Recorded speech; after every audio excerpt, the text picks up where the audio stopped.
For 2,000 years, this forest hid the secrets of one of the most important battles in antiquity. Here, a band of unruly barbarians challenged 3 legions of the mighty Roman army. Now, archaeologists are piecing together the fragments of that fateful day. Hello, I'm John Rhys Davis. Join us at the site of a massacre that shook the Roman Empire. Next on Archaeology.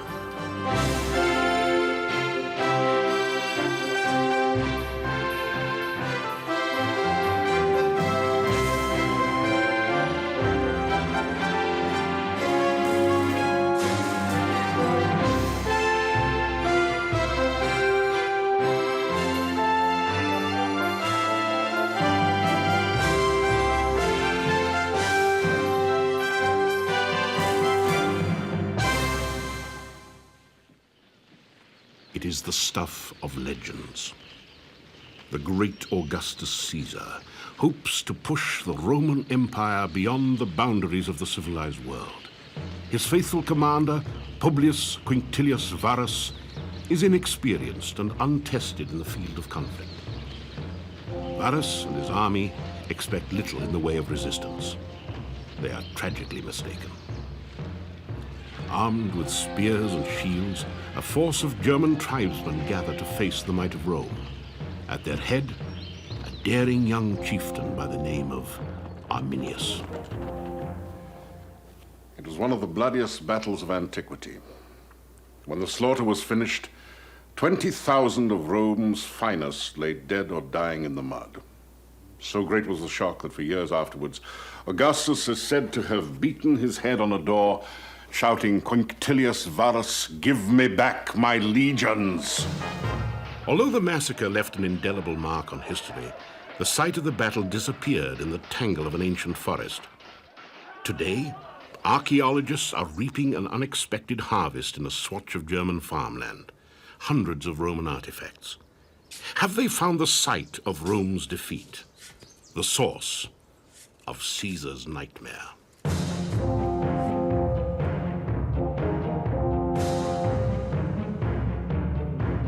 On a hill overlooking the city of Detmold in western Germany, an imposing statue immortalizes the young hero who stood against Rome. While the Romans mourned their defeat, the Germans celebrated it in myth and legend. But details of the battle seem lost forever to the passage of time. In the 1st century AD, Germany was a trackless land of mountains and forests, inhabited by tribes of warlike barbarians. Fiercely independent, they looked on the encroaching Romans with suspicion and dread. The century before, the great Julius Caesar had doubled the size of the Roman Empire. After subduing the Mediterranean, he turned northward and conquered Gaul, establishing a stronghold on the west bank of the Rhine. To consolidate Caesar's gains, the Emperor Augustus extended the frontier to the Danube. Next, he annexed the territory between the Rhine and the Elbe. An invasion seemed only a matter of time. But the Germans were ill-prepared. They needed a leader, someone charismatic who could unite them in a common cause, someone who could rally a force strong enough to confront a highly disciplined military machine. The young Arminius, only 27 years old, had unique credentials. Although a German chieftain, he was well trained in Roman tactics. As a Roman citizen, he had served in the army and sworn allegiance to the emperor, until Augustus made a fateful decision. He named Publius Quinctilius Varus governor of Germany. An aristocrat, Varus was also arrogant and tactless. His presence on German soil was all Arminius needed to spark a rebellion and unite the tribes.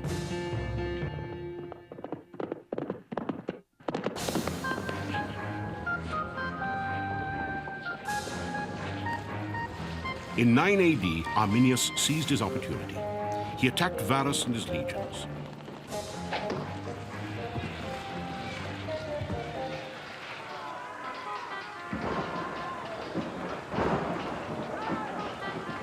After 3 days of fighting, the battle was over. 20,000 men, 10,000 camp followers were virtually annihilated. Unable to face the shame of such a catastrophe, Varus and his lieutenants committed suicide. Their voices silenced, Rome's most humiliating defeat in centuries faded into history. With few witnesses to recount the disaster, the whereabouts of the killing field also slipped away. For 2,000 years, no one has been certain exactly where the battle was fought. The search to find it would become one of the great detective stories of archaeology. It begins in the 16th century, when a manuscript written by the Roman historian Tacitus was discovered in a German monastery. Tacitus was the first to identify the Teutoburg forest, some 200 square miles of what is today gently rolling hills and woodlands. Over the years, Roman antiquities began to turn up in several different locations, but few associated them with the battle. Then, in 1987, an amateur archaeologist prospecting on a northern edge of the forest uncovered an unusual cache of new artifacts. The discovery attracted the attention of the Museum of Cultural History in nearby Osnabrück. The excavation, located at the foot of Kalkreiser Mountain, has yielded hundreds of tiny fragments, each a clue that here something dramatic occurred. After years of painstaking analysis, Chief Archaeologist Susanne Wilbers-Rost and her team have pieced together the uniform of a Roman soldier and the weapons he carried. We found, for example, this hook to fasten the epaulettes of a chainmail coat. It mentions a certain Marcus Aius of the first cohort of Fabricius. The first cohort was the elite unit of a Roman legion. The find is hard evidence that heavily armed infantry were present in the area. This javelin clamp was used to attach the iron to the wooden shaft of a Roman javelin, a very long weapon. The base section of the javelin could be driven firmly into the ground. The sandals were very important. They were made of leather and had iron cleats in the soles. The helmet had a plume holder, on which plumes could be fixed on special occasions.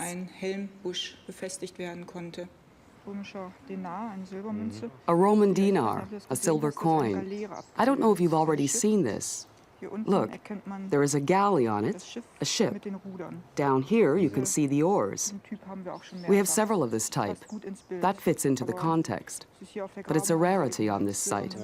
On this excavation, we've only found 6 or 7 silver coins.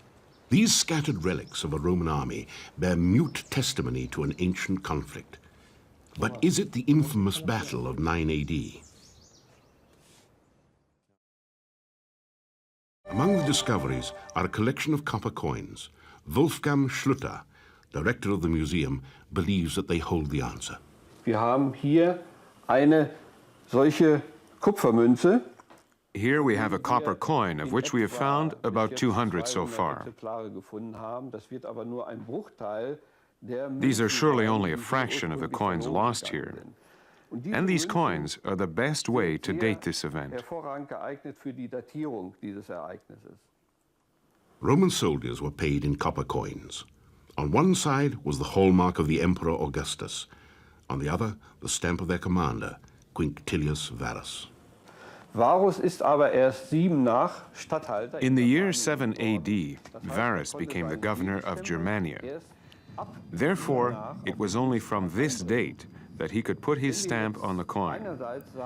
So we can say on the one hand, we have found no coins dating after 9 AD, and because these coins were produced starting in the year 7, they could only have been lost in the year 7, 8, or 9. This would indicate that we have situated the Varus battle in 9 AD. The location of the forgotten battleground now seems certain. Archaeologists have also excavated a strange-looking mound at the base of the mountain. their work reveals a man-made rampart some 600 feet long and 7 feet high.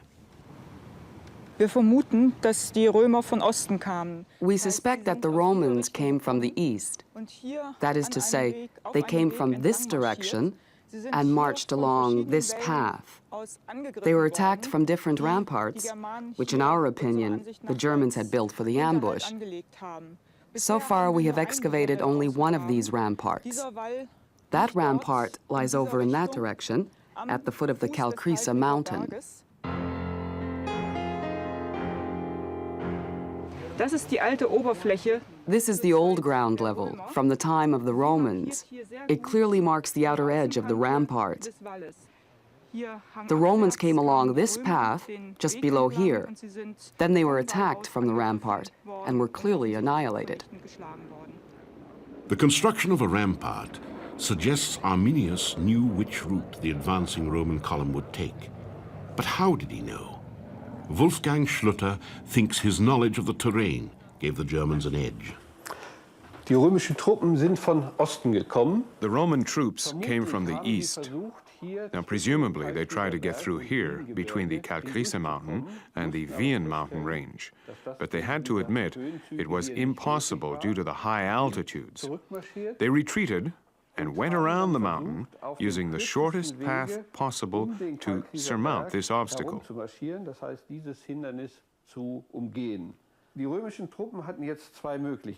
The Roman troops had two possibilities. Either they could march in a long queue for 10 or 12 kilometers, in which case they were vulnerable to attack from the side, or they could march in wide formation. But then they faced continual traffic jams at the narrow passage points. Imagine a three-lane highway narrowing to one lane. Then you get traffic jams for many kilometers. And that is exactly what happened here. Schlutter's findings confirmed Tacitus's account of the battle. Varus led his army through treacherous terrain. On one side, Tacitus records, it was flanked by marshes, bogs, and swamps. On the other, by densely wooded hills. Here, they encountered the ambush. It is deathly quiet in the Teutoburg forest. An autumn rain chills the air. The Germans, invisible behind their earthen ramparts, patiently wait.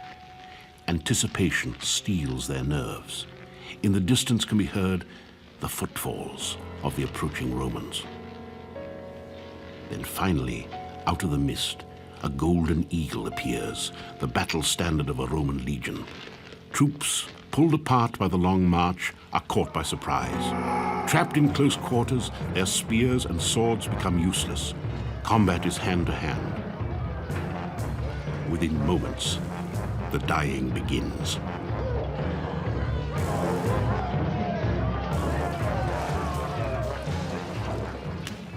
Archaeologist Michael Geschter thinks the Battle of Teutoburg Forest was no battle at all.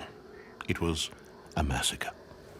Diese kleinen Truppen römischer Soldaten, die eigentlich nur These troops of Roman soldiers were only trained to fight in open fields. They were not suited to ward off small, partisan attacks. Angriffe abzuwehren. Because of this, they were massacred man for man. Isolated troops were able to fight their way through, others surrendered and were butchered. And still others fought on, but were overrun by the Germans, who were more familiar with the terrain. The overwhelming success of their ambush may explain why few German artifacts have been found. Mostly the fragments of a Roman army literally torn to shreds, their bodies and their weapons plundered.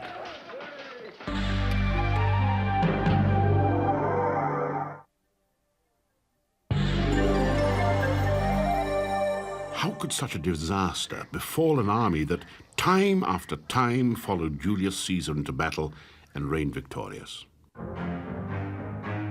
Christopher Ruger, professor of Roman studies at the University of Bonn, thinks Quinctilius Varus was to blame. He acquired his experience in provincial administration in quite a different hotspot of Rome, Syria that was at the time, Palestine. It was as turmoily, as rebellious as it is now between Israel and all the Arab states. There were factions, there were PLOs, there were Haganahs and whatnot, and Varus pretty well muddled through this sort of mess in the east.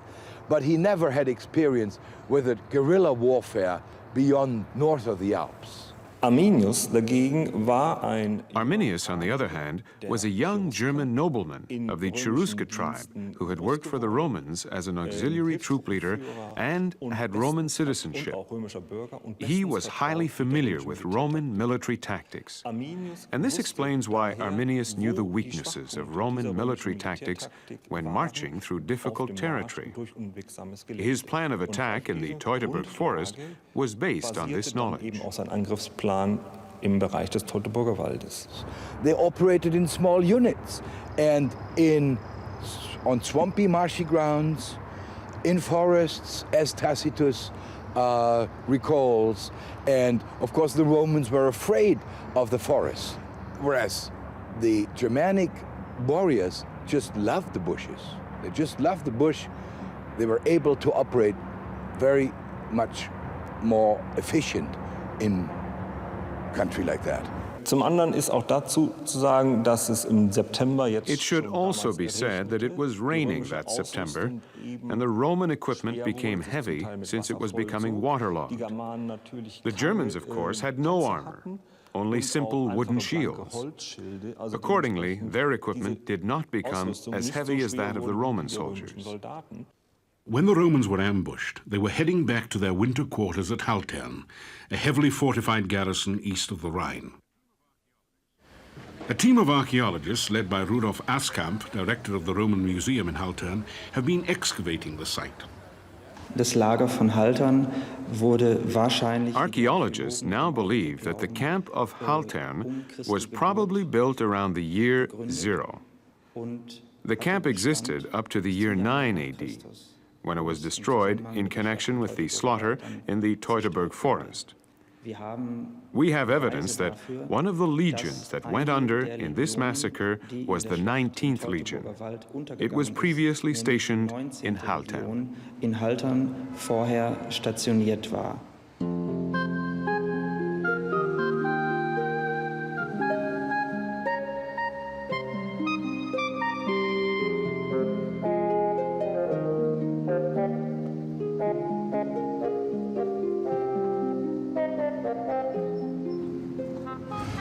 Wir haben die Knochen freigelegt. We have cleared the bones of the dirt and are now reinforcing them with plaster so that we can get them to the museum intact. Otherwise, they would break.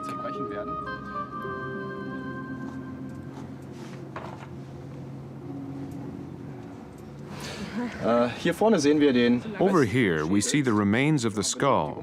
We have only the outline, which we can just barely recognize. Here, I'm going around once. Next, we see where the spinal cord, that is the neck, was attached to the head.